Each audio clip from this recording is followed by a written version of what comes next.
Hi, thank you for joining us here at the courthouse for our weekly DA News Update. I'm Greg Willis, your Collin County DA. Today we're going to cover how we got justice for a child who was repeatedly sexually assaulted and how securing that justice protects other children. The predator in this case committed a despicable crime. He was known by and had ongoing access to this child victim. He sexually abused the victim over the course of several months, starting when the victim was just 10 years old. And during this time period, the victim's sibling heard a personal safety presentation given by the school counselor. This presentation included helpful examples about personal safety, boundaries, and private touches, and if someone violates those boundaries, how to tell a trusted adult. After hearing the presentation, the sibling told the teacher she was worried that the victim was being abused. The teacher then told the school counselor, who then reported it to CPS and Plano Police. Plano Detective Christina McLean did a great job investigating the case, interviewing the suspect and others about a number of things, including the suspect's work schedule. This helped the detective pinpoint and corroborate the specific day when the suspect sexually abused the victim on a weekly basis.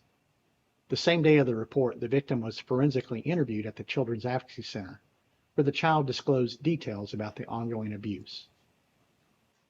Now, what is a forensic interview? It's a legally justifiable, fact-finding interview with the child that's conducted by specially trained professionals at the request of law enforcement or CPS. The goal of a forensic interview is to collect vital information from a child in a neutral, non-leading way to be utilized during a child abuse investigation. The interviews are recorded to minimize the number of times a victim must detail their trauma. Returning now to our case, the jury found this predator guilty of continuous sexual abuse of a child and assessed punishment of 50 years in prison. By law, a sentence for this crime is without eligibility for parole. So thankfully, this predator will never have the opportunity to harm another child. Doing a super job of securing justice for this child as well as protecting other children was lead prosecutor Ann Matthew, along with the strong support of prosecutor Jamin Daly. I want to thank the sibling who reported the abuse and the teacher and school counselor who helped end this child's suffering.